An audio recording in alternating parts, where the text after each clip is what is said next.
So, John, what episode is this? I can never keep This track. is episode 7, I'm pretty sure. I'm such a boomer, man. I can't even count to seven.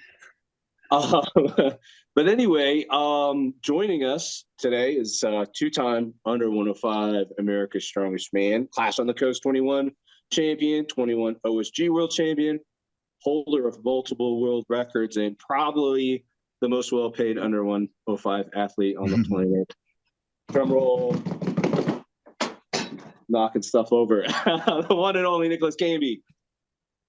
Gentlemen, welcome to the show, Nicholas. Welcome.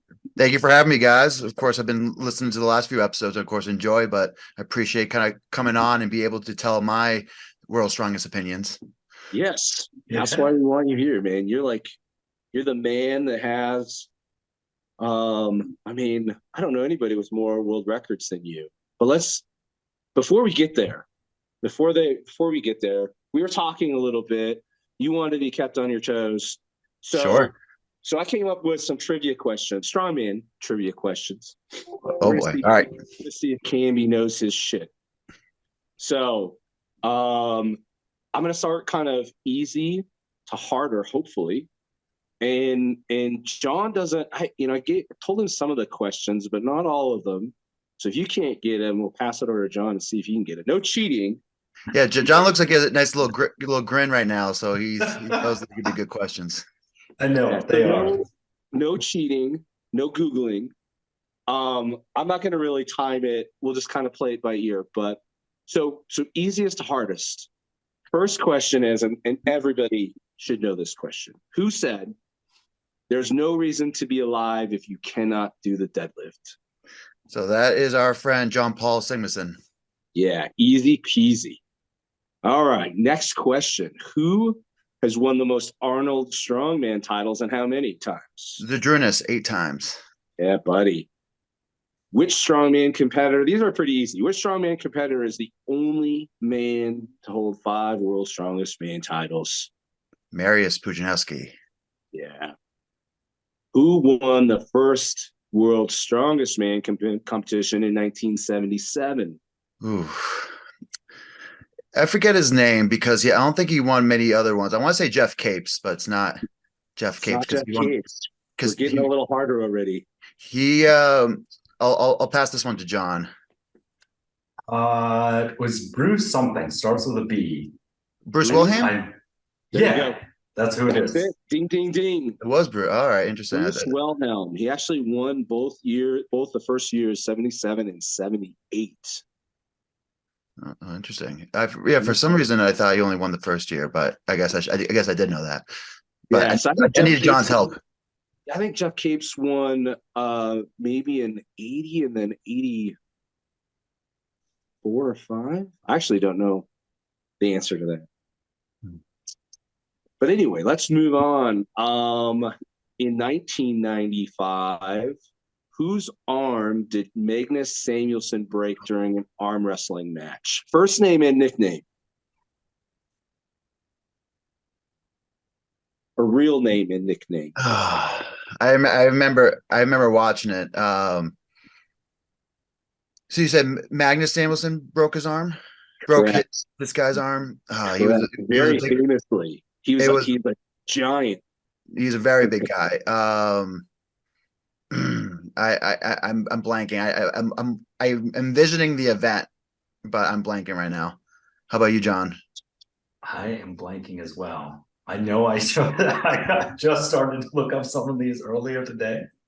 So he's also an actor. I'll give you guys a hint. He's also an actor, and he's in the first scene of Troy.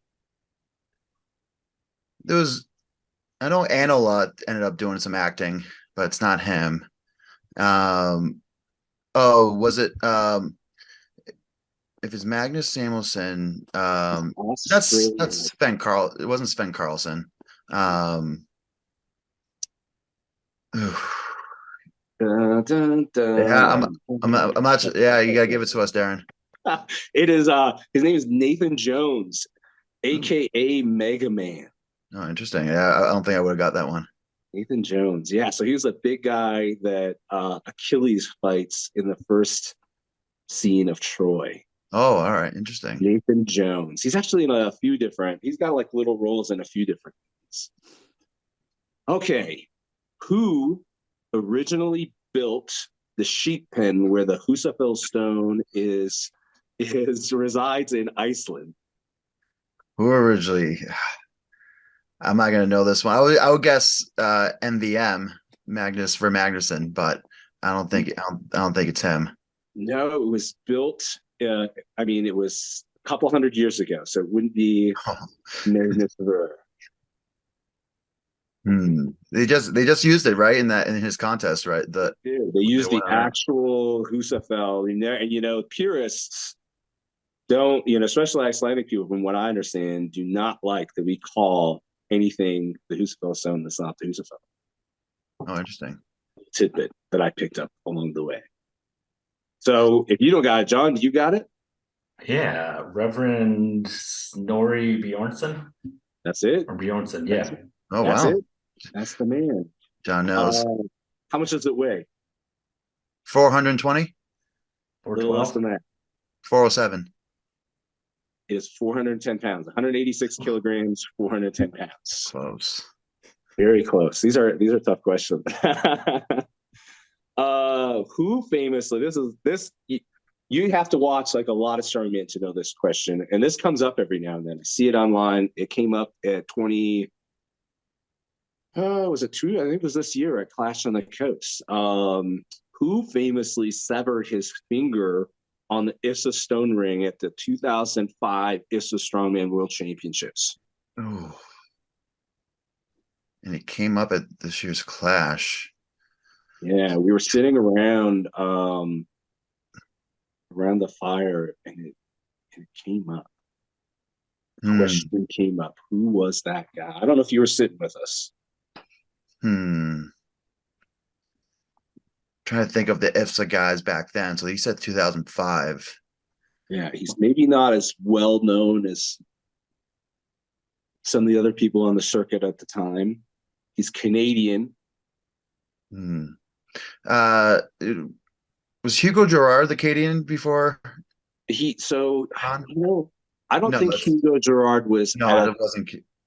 It was not Hugo Girard. It's not Hugo. And I don't think he was Canadian either. I'm stumped. How about you, John? I already told John the answer to this one. So. Yeah. His name was Jeff Dolan.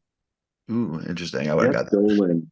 And I think it just came up on Travis Sportmeyer's Instagram recently too, and he commented to the same fact. So yeah, he was in the ISSA stone ring. He got his pinky finger, I believe it was, wedged between the ring and a stone, and I don't think it was a major, like, I think it was just the tip of it was cut off, but still grueling pain. You could tell he was not in a good place after that.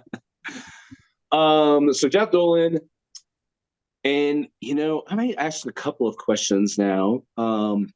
In light of the fact that you are going into the open weight class, who was the lightest man to ever win the World's Strongest Man? Probably when John Paul Sigmarsson. No. Lighter.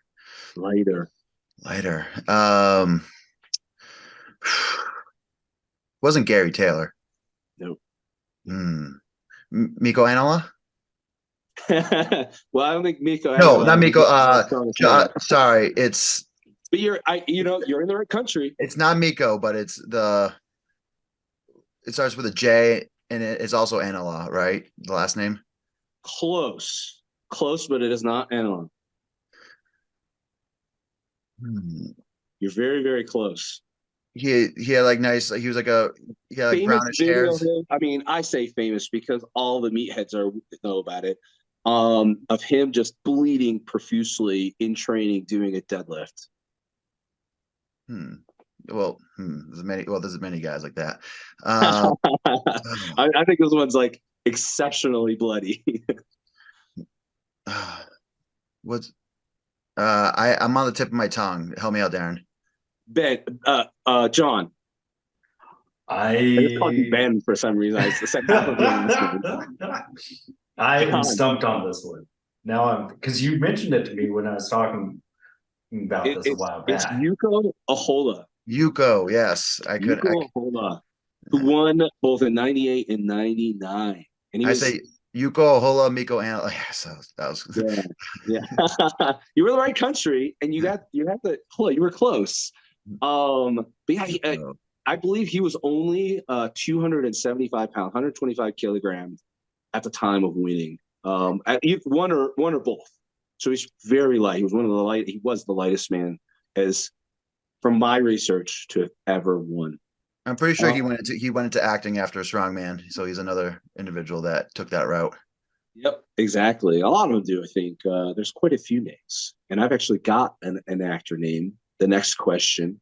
Ooh. What is the name? And he's a strong man. What is the name of the actor who plays Klappa in The Last Kingdom? Klappa in the Last Kingdom.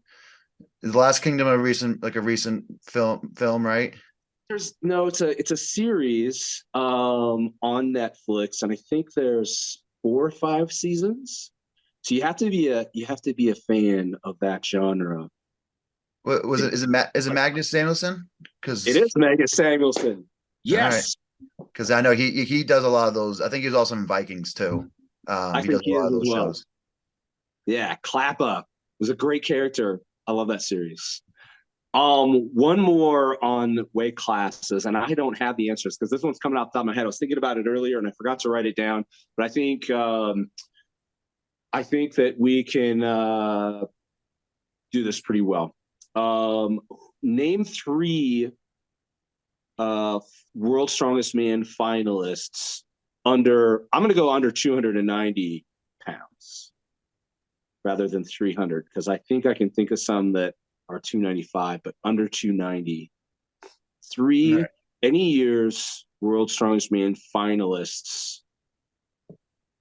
So my thought would be like, for instance, Darren Sadler, but I don't think he ever made the finals. Kevin Ferris made the finals one year. Yep. He would be on there. I think Kearney's yet to make the finals, so he wouldn't be a light one that's usually there. Now we're gonna get to go even back further. Under 300, you said under 290 pounds. Going under 290 because that's we already got one, right? Because Mm. he was the answer to another question. So, but also in recent No, any years. any years. Novikov could tend. I don't think he was always like 300 pounds. He was probably Yeah. like I think he was a little under, and he was actually the reason that I truncated it at 290. 290. Okay. Okay. Any year, but I'm just trying to think. Even to the past, there hasn't been that many lightweight guys that made the finals. So good goal to shoot for. Yes. John, help me out with one. I was thinking Novikov weighed in at 286 at one of his shows, so he was the one I was guessing. But did he That's make finals weighing that? I don't know. I don't even know the answer to I'm trying that. to remember. We may have to do some research. I'll do some research. Who's one on your list, Darren? And this is a name that also came up recently, I think in one of our podcasts, and I couldn't remember his name. And his name came to me while I was driving home from the store today. Jason Bergman. Oh, yeah.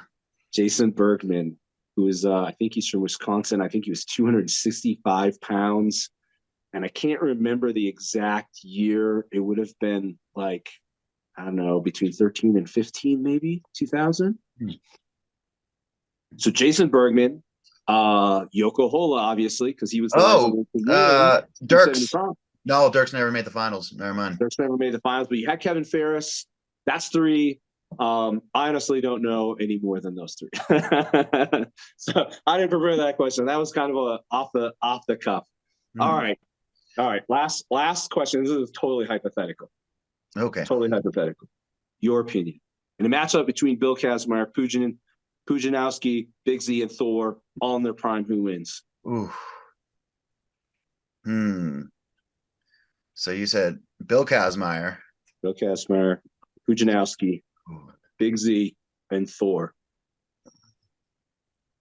You would have to probably go with, I think Kaz would probably be tough to compete with the guys now just for how much the sport's evolved, the technique, the Yes. equipment, the recovery system. So Kaz probably would have been done great on any squad event, but anything really specific that we have nowadays would be tough for Kaz to keep up with, especially those really heavy weights. I would say depending on the events, but I would probably say Hafthor Bjornsson. I think you got to go with, yeah. You have to go with just the size. When in 2018, when he made that streak of those big four wins, he was pretty much Yeah. unstoppable that year. Yes, Arnold, World Strongest. He's the only person that won them all in the same year.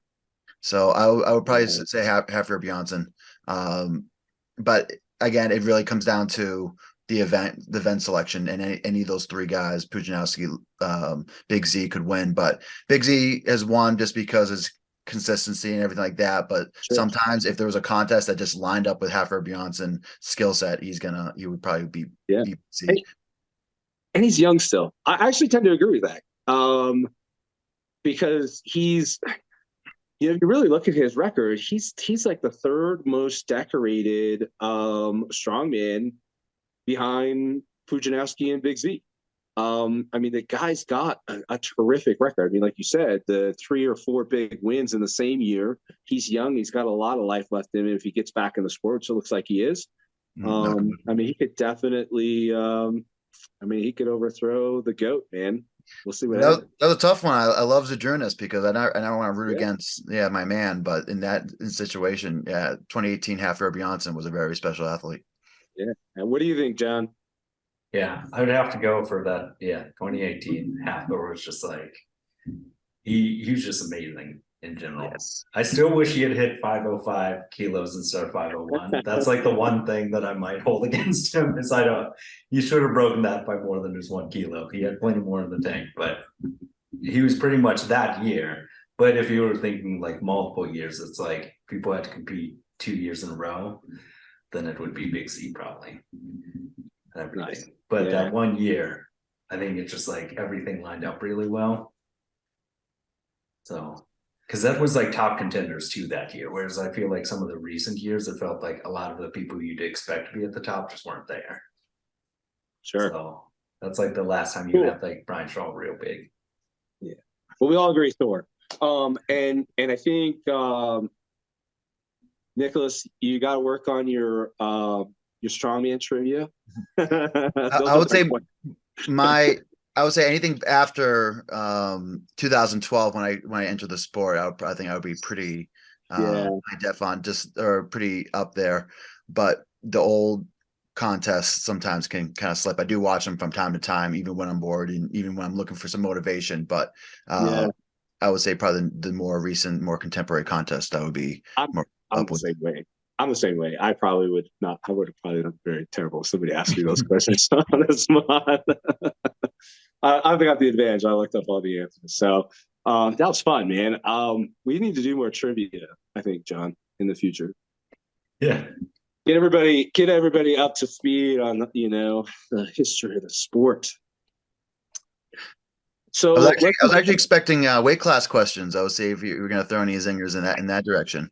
I thought long and hard about it. But if you're like me, I know everything about like 105K, and I know nothing about anybody else. But I thought about throwing something in like, who, maybe like who has the under 60 kilogram women's log record. Rihanna Lovelace right now, right? Actually, no. I think. Oh no, was it Conley? I have to look it up, but I think that it's Stowers. Isn't she in 60? Oh, you said 64. You said 64? Yeah. Sorry, 64. under 64. Under 64, that would be 140 pounds. So that would be like either Conley or Rihanna Lovelace. Yeah. Stowers, isn't she like 72? She's 180. 180. She would. Okay. See, I don't even know the answer to that. So let's go. Let's just move on. Let's get to the real talk. And I guess it doesn't have to be real. It can still be lighthearted and fun. opinions on world records. So if you've watched our past episodes, you know, we've always caveated that, you know, we're not here to like bash anybody or take anything away from anybody, just to, you know, our opinions kind of been, you know, for the future of the sport and improving you know, standards and kind of maybe legitimizing, you know, it's just our opinion, as shitty as it is. What are your thoughts? Hmm. I would say in general, I think there just has to be kind of that piece of also kind of like realisticness, depending on the event. I think we can always kind of scrutinize a little more on world records when it comes to like either like logs or axles, but sometimes outside of those events, it could be a little harder to judge, a little harder to really kind of figure out what's right. There's always the thing about strongman. Strongman is also really popular because it's we have all sorts of different implements, all sorts of different things. But then when we go to world records, we're focusing on standardization. So we're almost fighting against the true nature of strongman, because you want, of course, the standardization so you can compare different lifts from each other, but also we have this randomness of different weights, and you just show up and the strongest man wins or strongest woman wins. So Right. it's tough to really kind of figure out what is of course the right metrics in that sense. Well, I'll just kind of use the example. Let's say my kind of recent dumbbell. We went after a cylinder type of dumbbell because that's what the previous record holder held. The gentleman, his name is Marcheski out of Poland, and Right. he had a cylinder type of dumbbell. So we were trying to find a similar type of dumbbell in that sense when we were all going after it at America's this past October. Right. Yeah, and I, you know, and I agree with that. I mean, and if you watch the episode with Luke Davies, I love Luke Davies' opinion. He's always very level-headed and fair-minded. You know, when it comes to specifications, you know, you can't, like you said, there's got to be some level of consideration for, you know, how the sport is structured. It's almost impossible to get the exact same pieces of equipment, you know, everywhere in the world for world records to be set on. But yeah, I think it's very respectable to try and hit those you know, to beat the world records on as similar of equipment as possible. So I yeah, think that's I think getting over a kilo and also like trying to push at least a kilo more. So if you go for right, like 1 pound, that's I think that's a little too light. Like of right, course, John wanted 5 kilos over the world record for half for Beyonce's deadlift. But I would say at least a kilo is probably the right place. So 2.2 pounds. Um, and I think just also not only just the weight, but like I think it's important to like kind of weigh out the implements. I think just having those kind of rules. But just funny kind of example. So before Emmanuel Pasquari hit the world record for 105 kilos, so he broke it 418. So he broke my record by 6 pounds. right, There was another gentleman that also technically broke the record because it was advertised as the U105 record, but it was a 14-inch log and it barely cleared his head, and it looked like he snatched grip the log, and the log was like two right, inches over his head. And I forget, someone sent me the video, but it kind of looked like almost kind of the guy's a strong presser, but it was like a 14-inch log and a snatch grip, and he had a snatch grip on it. So right. So I think I, 14 inch log is impossibly hard. It's so so hard for me to balance. I've never, I don't think I've ever used anything. Actually, probably 13 just in passing, but yeah, I've never used anything like in that sense. We had a So monstrous log at SCL last year, and I think it was like at least 14 inches, and it was just impossibly hard. oh wow, Yeah. yeah, the overseas implements can always be difficult if they're not like wood. Right. But I mean, this is kind of where my mind goes on the standardization is you've got, you know, it's an international sport, and we've got athletes, right, that are, it's all, the logistics is impossible to get everybody, all of the best people in the same place. You've got guys setting records, you know, I don't know where the guy with the, you know, potential 14-inch log was at. But Somewhere in Eastern there's, Europe. what's that? Just somewhere Somewhere in in Europe. Eastern Europe, yeah. Somewhere in Eastern Europe, you know, scattered all over the place. And, you know, it'd just be nice if somehow we get the whole community, you know, to agree, like you said, at least trying to set it on the same somewhat as close to possible the same implement as the last world record. You know, I mean, that's a good start. So you don't have something like you said, like this big, you know, I mean, you're basically getting into a super arched deadlift, or I mean, bench press, right? Where you're moving in only a few inches. Is that really, you know, a legitimate lift? I mean, right now there's no real standards for strongman, so it's tough to say. But You think it's so? For instance, do you think it's important to have like different rules kind of written down? I think if I recall, Luke Davies like having friends like feet together, head through, yes, yeah, and and like and some kind of like parameters on equipment, you know, and I like his thought process on that is, you know, because we're not a rich sport, right? I mean, we don't have the money to go and get, you know, the exact, you know, piece of equipment that's utilized, and but some kind of parameters on the specifications, you know, within, you know, I don't know, a few centimeters or something in diameter, and you know whatnot. But yeah, I mean, you know, we talked about that possibly, you know, I don't know where he's at. I haven't followed up with him, but my kind of understanding was drawing up sort of a charter of rules that, you know, everybody kind of agrees to. That these are some acceptable standards. It levels the playing field across, you know, around the world, and it kind of adds some legitimacy um, to the sport.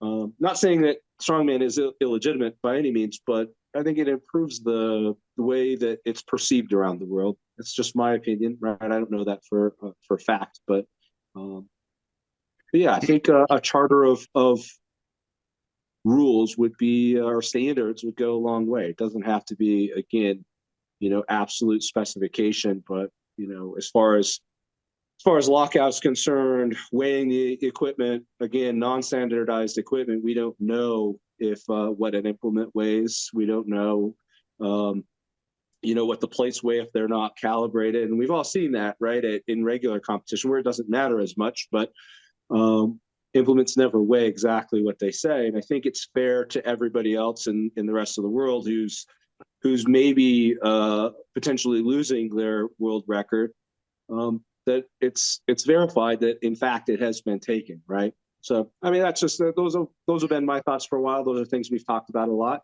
and yeah, I it would think be cool if, for instance, Adrunas, Colin Bryce, MVM, Magnus for Magnuson all got together and put their suggestions per popular event in terms of what they have. So you have two top refs. So because Colin Bryce is a ref at one point, or he's still refs. Of course, a big promoter and a great of course, a great strongman that has broken many records. And between the three of those guys, I feel like they could put a good rule. They don't. It's not going to be the I would say the rules to roll across the land, but pretty good suggestions, pretty close to what all strongmen should strive for. So yeah, I feel like if those guys could put their heads together, they could come up with pretty it would be interesting great. It would items. be great. It would be great. Yeah, and if there was a way to have it, that's the tough part. Is can we have something that's agreed across the sport rather than being, you know, siloed within each federation. You know, everybody does something a little bit different, but then again, you know, that's where I think it's left up to us as the athletes to decide what is the real world record. I feel Um, like as a tech person, because I own the domain strongmanstandards.com, if I just like really manipulated SEO and you looked up strongman standards for any lift, we could just dominate the Google search results and we could make the standards if we needed to with tech. There's that possibility. I have the domain, it's just floating out there right now. But we could if we wanted to make standards. Or if people wanted to submit them, listeners to the show, we can make some rules. But I do have the domain in case we ever need it. What do you need the domain, and also you need to contact Google to pay them so they get the website to the top of the list every time you search? Would that be a thing? Yeah, you can do that. Or if you have the right keywords and you just like structure things well, we can get up there. So that way it appears no matter what people are looking for. You look up strongman anything, we'll be there. yeah, and I like the idea. I mean, if we could get Colin Bryce, I mean, some legitimate names. You know, those guys that have been in the sport a really, really long time, who hold, you know, good reputation. You know, if we could get them involved, that would be amazing. Yeah, it really would. Because I think it is a challenge, especially with some of those things like the circus dumbbell and stuff. Like that's really hard to know watching different people do it. Of like the width of the cylinders, the width of the handle. Do you have end caps? How are the weights tied in there? How do you weigh it out? Because that makes a huge difference. Whether your hand's here or here, like, Oh, it sure does. change everything and stuff. Yeah. Because the one you did it on was just massive. I Everything. I don't think it was a Titan one, and I think we were trying to shoot for something that we were looking for something that was a cylinder that all the competitors had access to. So we were shooting for originally, what was it? I think it was a Beast Metals dumbbell, even though they don't make those anymore, but they had a pretty good cylinder set up. But I think we just went with what we had access to. And it was pretty sturdy. We also needed something that wasn't going to bend after 200, 220, 240, 260. Right. That's the worst. That's the worst. Oh man, yeah. So yeah, I think we're kind of all in agreement on that, and that's all I'm ever hoping for with that part of the discussion that we kind of keep having is my hope is just to see a little bit, just progression.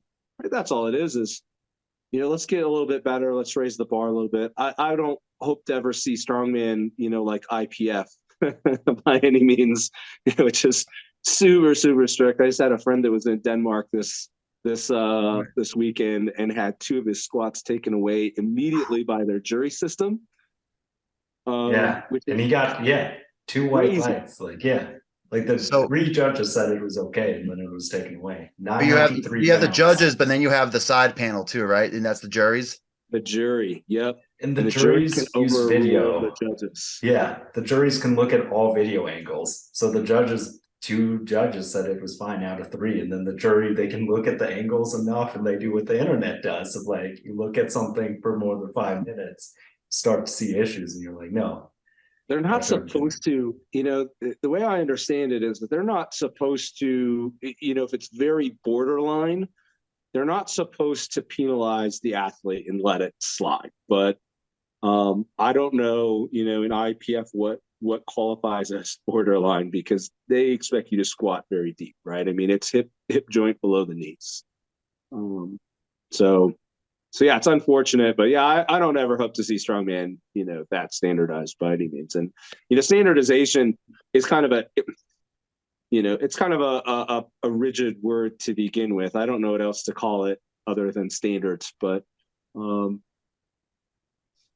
think we have a pretty good system. Like, for instance, I like that MVM is at almost every big competitions. It's, of course, especially for the heavyweights, is a standard judge across the land, and he's pretty strict, and he's a 4-time world champion. I think that he's seen so many things, seen so many outcomes. The fact is with experience, so he knows what's on the line of what's good and what's wrong, right? So I think that's when we have judges or we have people doing I think the next best thing is if we are trying to have these world records, is having those really credible judges that can say yay or nay. Sure. Yeah, absolutely. I agree with that. 100%. And then to mention about your, of course, the Denmark, the IPF contest, my PT was there, and she won another another world title there.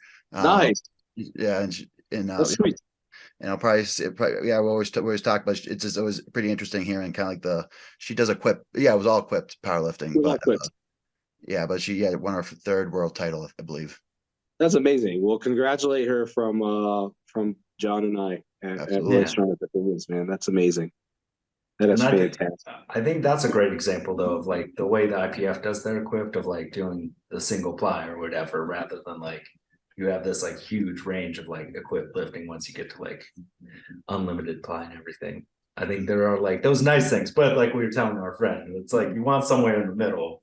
Sometimes you want more of the strongman's just one person judging, but you don't want a jury overruling things by video and stuff. So there's always a middle ground. But I think having those judges, like watching at the Rogue Invitational, like Magnus v. Magnuson and like Ode Hogan, like that was interesting, like seeing how they do it and everything, because it is hard live seeing it there because you can't do those replays and stuff. Yeah, he made a few mistakes on there. I think he admitted. I think he I think some of the I think Martins admitted that he got a gift on one of his Oh yeah. presses. Or yeah. I saw that video where he's analyzing it because you can tell he didn't even think that he got it because he was about to put it down like he was going to attempt it again, and then he was like, "Oh, I guess." Then went on. But yeah, but of course it does happen. But I'm glad it didn't really shape the contest, right? That would been a tough thing. It has been Yeah, situations, other sure. contests where it shaped the outcome of the whole show. Yeah, but it is that human error. I think like there is room for that and everything. So it's like it's a challenge, but I think you're right. Having those people across the sport makes a big difference. So Absolutely. But they're not going to be here forever. So, yeah, there is a there new will always generation. be, yeah, there will, I mean, one hopes that there will always be guys that will come in and step in their shoes. But, um, when it comes to business, that's usually why we create standard operating procedures too, because we know that people are going to, positions are going to change. Different people are going to funnel in and cycle through those roles. And so, in order to maintain that level, of expertise, there's got to be some kind of standard for the next person to understand, the methodology, what they were looking for, what the other person was doing that was really special. So, time will tell if it ever gets there, and it may never. Strongman's been around for 25 years. So I mean, it is what it is now, and it may be forever, but opinions are all we have today. But anything else on that topic, Nicholas, or we can move on. We can move on. I don't want to beat that horse to death too much. Yeah.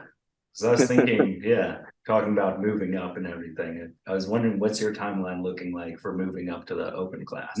Sure. Yeah.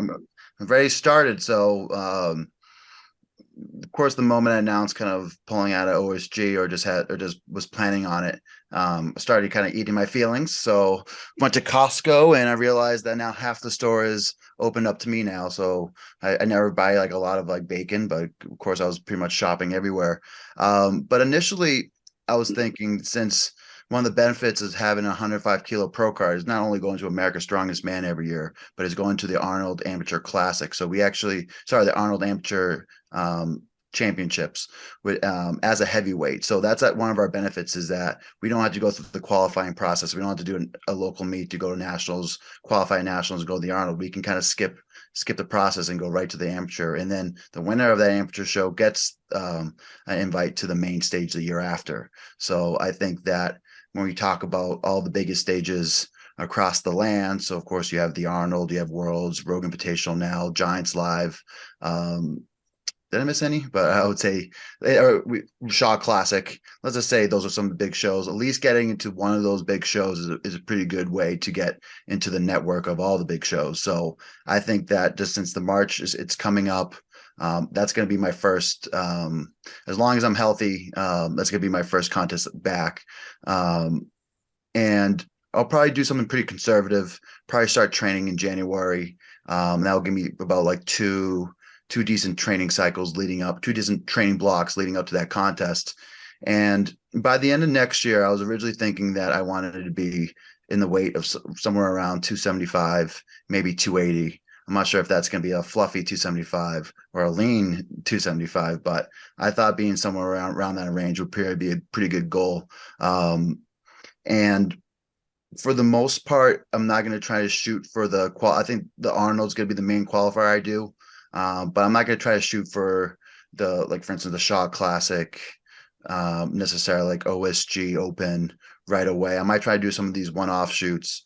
Like this past year, I got invited to some of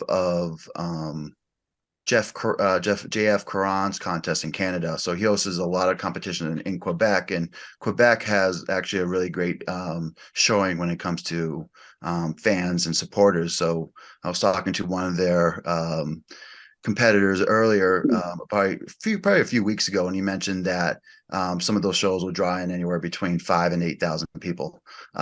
So I think that just usually JF's Cron's contest is pretty heavy, but I think a contest like that, traveling to Quebec and competing, would be pretty neat. I'm planning on. I'm originally an Italian immigrant, so I was born in Italy in 1989, moved here in 1995. I had to give up my citizenship before I was 17, so I didn't get drafted into the Italian army. So I'm working Yeah. on getting my Italian passport again, so I can go back and compete in Italy. So planning on doing the Open. I think I might have to qualify to make it to Italy's Strongest Man. But I think it would be kind of cool at least compete for Italy's Strongest Man. There's a few good guys at the top there. They're more on the SD level. They haven't really quite broken into the Giants Live or the other scenes. But it would be kind of cool to not only win Italy's Strongest Man, but to say the world's strongest Paisan. So I think that would be a good plan. And then potentially kind of competing overseas. I would say the one thing about being 105 kilos, especially in the States, of course, Darin, we like to cut big amounts of weight. Sure. Usually that's a little tough if we're traveling overseas. I don't think we like to do it. But we do. But we do it because it's playing the whole way through. so it's really tough for us to maybe choose more than one overseas show. So I was hoping that being a heavyweight might entice me or enable me to able to compete more often overseas. So doing these different contests. So maybe try to the SCL bracket a little bit.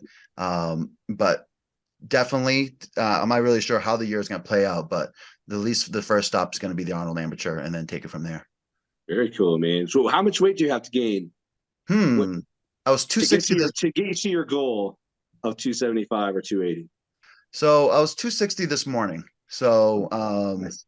and that's before I probably will get up to like 265 during the day.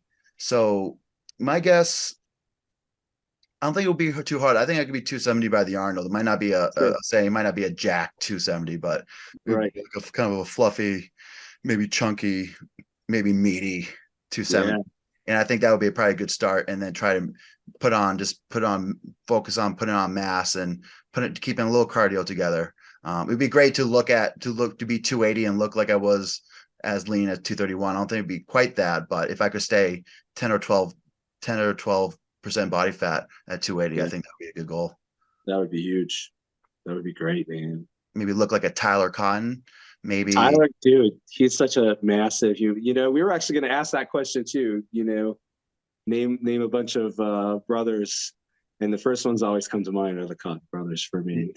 He'd be a good one. And then like Karen Ferris is extremely lean 280. I think he would be another one, a body type to shoot for. Dude, his back is so massive. He has the most absurdly huge back I've ever seen in my life. He's great. And then I mean, at least in comparison to the rest of his body.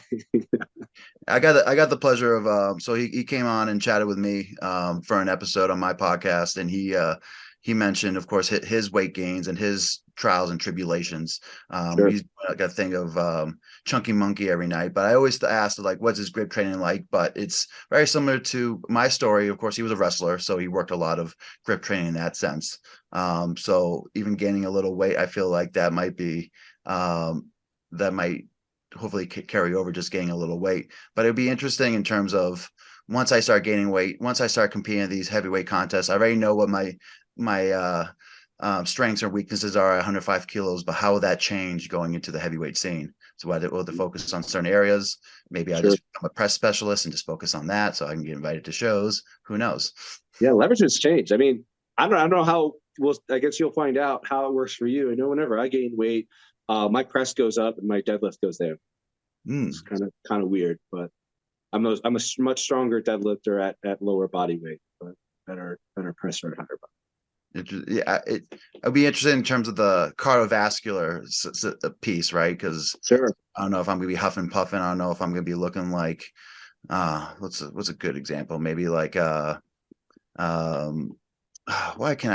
am I doing a bad job in terms of my strongman names? But he just competed at OSG in the masters class.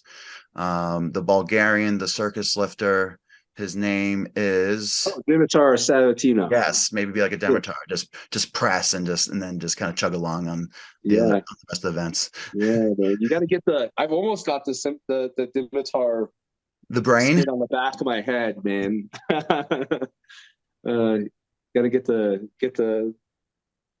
that dude's dude. He is an impressive presser. So I would say like probably maybe similar. Demitar is not that much taller than, I think he's shorter than me. So me being 5'11", 3/4, I would say that I'll probably be falling in that probably that range. I know, of course, I think one guy that I, of course, looked up to when I first started was Vitalis Lilas, being 5'9", 5'10", and Yeah, at one point 315 at his peak. So I think it's definitely possible to get into like the kind of 300s by kind of what he did, but he also really spent all his days in heavyweight, kind of like me being in the 105s for the past 10 years. So, but overall, I think to be really on that consistent scene, competing with the guys, being known as maybe one of the top guys in the world, it's going to take at least 3 years. yeah, I don't see any way around it that you're going to have to put the work in. You got to start from the bottom again. absolutely. Probably gonna get a lot of shit. Probably get a lot of slack for it for moving up a weight class. Everybody's gonna be like, "Oh, you should stay down there." But No, man. I think it's time to move on and try new challenges. This is the way the sport. I said this several times in our on our podcast. When I started at strongman, there was two weight classes. There was lightweight and there was open class. Right, lightweight was under 105, and the entire point, the way it was explained to me at the beginning, was this 105 was a stepping stone to open. You were expected to go to the open, so it's like the natural progression to go up. So no, I support you 100%. I think it's fantastic. It makes the most sense. I mean, when you're dominating a class, and right, strongman is about challenging yourself, and always improving. So it makes perfect sense, man. And I support you 100%. I think it's fantastic. No, thank Yeah. you. Andrew And Clayton mentioned that in his episode of like people moving up is always a really impressive thing. Like going Yes. against heavier guys, the heavier you can keep going and everything. it'll be interesting what route he takes if he sticks at 105 or if he goes back to the heavyweight. Just if he goes heavyweight, it'd be probably his third attempt at being heavyweight. He keeps bouncing back and forth, so you really don't know. He's like an amoeba, almost can be just whatever he wants to, whatever he needs to be, he'll be. If he wants to be a 105, if he wants to be 330, he'll be it. He'll Yeah. whatever he puts his mind to.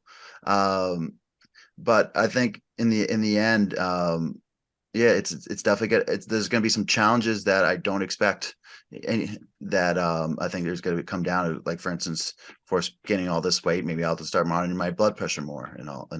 So it's Yeah. Yeah. You're going to definitely have to be more health conscious. I always think it's funny when people, I mean, even as an under 105K athlete, people, when I tell them the way I do, they're one of the number one responses I get is, well, at least you're healthy. And I'm like, am I? Is it really healthy to be, putting the loads that we do on our body and then carrying the additional body weight? And I mean, certainly for the guys that are super big, the body's not typically um, designed, I don't think, to carry that much mass, and it does put more stress on your organs, and it becomes more important to be more health conscious and take care of yourself. So I think that's probably wise. I think that balance is good. Like Martins was talking about it at his last show of like he just let himself get too heavy. And he was saying got up to that like being 360, right? 360, yeah. He said like he didn't think of like you think having a bigger belly means that you're actually like bending your arm more for stones and stuff because you don't have that like there's more space and everything and just like the movements change and stuff because he was saying he probably wouldn't have hurt his bicep if he had been smaller or he would have like moved in a different way. If you think like Iron BB's always been bigger, so like stones are a bit harder. And so you don't think about those things of like leveraging under the weight can be different. So I was saying something similar to that in terms of kind of my back health. My back started to, of course, I was really had to work towards getting it healthy every time I started getting close to cutting weight, especially this year. So I feel like this saying staying year around, staying a little heavier might be a little easier for my back. I know doing more weights is not going to be great for the back, but in terms of the way, I guess we were talking a little bit off air, a lot of it was imbalances. So again, things get tight, things get really restrictive, especially when you cut weight, you're getting dehydrated and then rehydrating, things are going to get super tight, super immobile.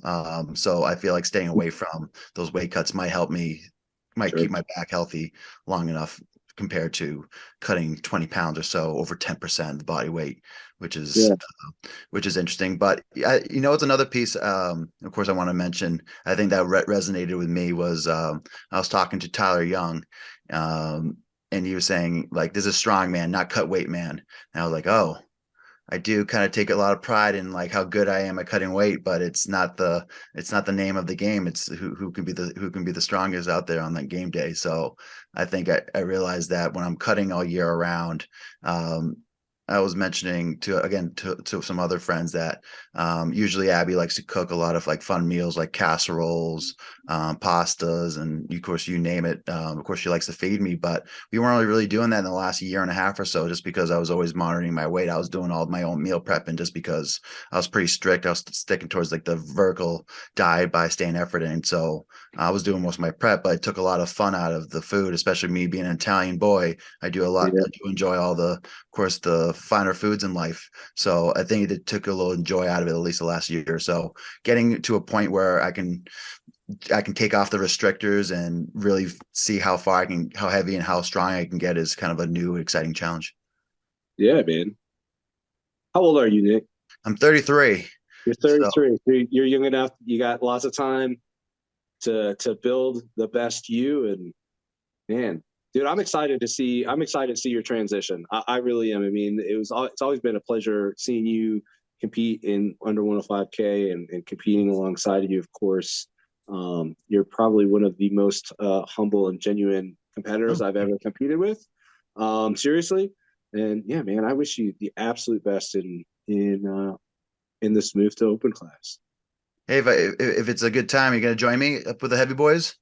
Dude, I'm 44 in December, and if I was not 44, yes, I would. But that's kind of, I don't know. It's a bit of an excuse. But at this stage in my life, I don't think that I want to put that stress on my body anymore. 300 pounds by 50. It would be a pretty good goal. Yeah, I don't, man. Yeah, I don't know. I don't think it would be a good idea. but in hindsight, I've always said that the kind of the only reason I stayed as a 105K is way back in the day there was a kind of a lot of promised opportunities for under 105K that didn't previously exist. And now, granted, now with So class what year and was this? oh, I think it was like 2010 or 11, 12, something like that. So I kind of stuck it out for a while, and a lot of those didn't come through to fruition, from the organization that made those promises. But now, now we're here, we are where we are, Clash is a huge opportunity, OSG. If you want to travel internationally, Ultimate Strongman and SCL2, I mean, there's a lot of opportunities now for anybody that's worked hard, I think. But yeah, I mean, I think my intention from the beginning was always to go to the opens, and in hindsight, maybe I should have, but I'm happy where I'm at, and I love competing, and I love the people that I've met. I'm gonna probably just keep on keeping on as long as I can. Absolutely, but it's not easy. There's other individuals that have tried to make the leap that, of course, haven't been kind of as successful. So one of the guys that have been pushing me to go heavy was my mentor, Sean DeMarinis. Yes, He always said that he made his transition too late, and then he of course was faced with injuries, faced with health problems. So that, of yes, course, kind of hilted his kind of open career. Um, there's other guys like Terry was made a push for it. Furman tried to do it, and his knees buckled out a little bit, so he went back down. You have James even mentioned that he tried to make a heavyweight stint, but he unfortunately, I think that's when he started kind of facing kind of his back issues. So right. there has to be a careful way, because in the past, individuals just like me have, of course, have seen the biggest challenges. So one step at a Yeah. time. This One step at a time. One step at a time. Yeah, I'm looking forward to it, man, and I wish you the absolute best of luck, and I hope it all works out and you succeed where others have not. Thank you, Darren. I, you've got the determination and the mindset. I think that's probably at least 50+% of it, right? But you got to believe. You believe to achieve. If you have any doubt in your mind, or have a plan B, it's not quite going to work out. So Right. you always have to believe that it's going to happen. You got to visualize. Sometimes I visualize too hard. Right. So it's I've visualized too much on my week of cutting, and it drives my anxiety through the roof, and it drives me insane. and then you don't sleep, and it's tough. We'll see. Yeah.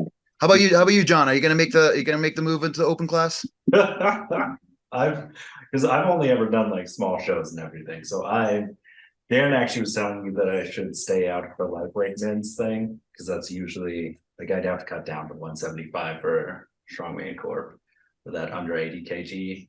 And I comfortably walk around at like 190 some. So it's not like a huge cut, but there's that comfort issue. And he was saying, like, unless you're going for a record or something, just try to get as big as possible. Like you were saying, in strongman, it's not weight cut man. So I'm more, as a newcomer to the sport from the past few years, more as doing it casually, but trying to get more serious about it. And I think the best way to do that is like continuing to get stronger rather than like just trying to get like a more and more dense 170, 181 pounds or whatever.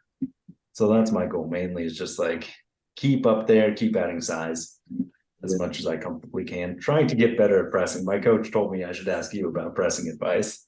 He was Sure. like, Cambi's the man. A lot of it's good. Biggest things is the dip. Is people don't really utilize their hips in the dip. Is all knee drive, and usually the power transfer gets all sort of whacked. Of course, I have many YouTubes on it, some seminars that I've been running. But a lot of it comes into that dip and leg drive. So if anything, if you had no instruction and you only had videos to watch, I would just watch every Olympic lifter you can, and you eventually figure out that what they do is something that you need to replicate. And when you don't do that, it's not gonna look good. So they do a good job with the bend the hips, bend the knees, and that power goes straight up right where they want it, and they place the weight right above their hips. So of course the hips are super important. So the hips don't lie. That's smart. Yes. I think that goes with just about anything we do in strongman. Whether it's pressing, look to Olympic weightlifters. If it's throwing, look to the Highland Games or track and field. Whatever it is, because we tend to dip our toes in other sports all the time, and the best way to learn is to step outside of the sport, get outside of our comfort zone, and realize that there's a lot to learn from all of these other sports, rather than, unfortunately, it seems like, we as athletes can kind of dump on the other strict sports sometimes, but there's so much for us to learn outside of strongman. We need to be taking advantage of it. That's a huge, great point about Olympic weightlifting. Yeah, because that explosiveness, they always talk about that. Of like, one guy I watch on YouTube, Zach Tellender, always talks about how if you watch a strongman, he's like, they barely use their legs at all. It's just like a bit of knees and then mostly like a push/strict press kind of thing. Whereas he was like, if you really use that lower body, like you should be able to throw up those kind of weights, especially seeing how people do stones and stuff. He's like, if they could use that same power transfer of really Triple like extension. Yeah. Yep. Which is hard because the mobility is not always there for everyone. Absolutely. Hey guys, I don't want to kill us or cut us short, but we're coming up on an hour. We've been trying to stick to an hour just for timeliness and I think consumability for people that watch, so we don't get too long. Where can this is kind of a silly question because I think everybody knows Nicolas Cambi, but where can anybody find you, Nicolas? Sure. So I'm Cambi Dude on Instagram. I'm Cambi Dude on YouTube. I'm Cambi Dude Cambi on TikTok. And then eventually I'm going to have a website coming out in probably a couple months or so. And I'm going to get that going. So that will have a lot more information, some services and all. So just be on the lookout for that. Nice.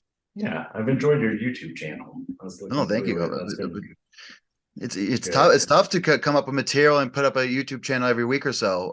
But I'm getting a little better at it, and I think it's a little easier to do that when you're training regularly. But when you're not, you got to come up with good ideas. But I have a nice one coming out. We kind of hinted a little bit in terms of what we'll probably talk about, but I might as well just give a little teaser. It'll probably be like, what's the ideal body type, and who do I want to strive for when I go into the open class. So I'm gonna have some fun examples. I've been ready getting some clips out. So they'll be out shortly. Exciting.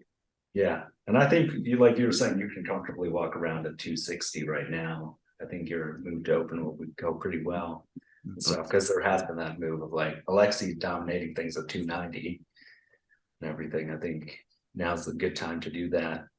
But it's not necessarily, of course, his weight. It's like his Oh tenacity. yeah, I think what people forget about Alexei is he actually I had to ask one of the Ukrainian guys when I was competing with him back in 2019, but he started pretty much, I think his grandfather was the head of the strongman in the Ukraine. So he's been around strongman since he was 8. So he literally breathed the sport for so long. So starting those kids young. So of course, when you guys pop those kids out, start them young, and they'll Yeah. maybe become I champions when know. they're 25. Yeah, yeah, buddy. and you're Well, right. That anything else, heart John? is, yeah. No, I didn't have too much else and everything, but I was saying that you're right that I think that's often overlooked, is like the heart you put into it, of like that effort of like, you need to have that will to power, because some people are just like naturally larger. So some of the things will come a little bit easier on that journey of like a 360-pound log to a 440-pound person is a very different experience than someone who's 290 doing the same log. So I think that's always an important thing of like having that drive and like will to dominate and stuff. So I think that'll be good and everything. I'm excited to see where you go. Oh, Being thank you, sir. Italy's strongest man, that would be pretty great. I'll try to document everything. So of course the day age of social media, try to put as much information out, and yeah, of course, hop onto the journey and see what's like. Yeah. Sounds good. Anything Wrap it up? else? Yeah, Should we adjourn? we should. Here All we go. right.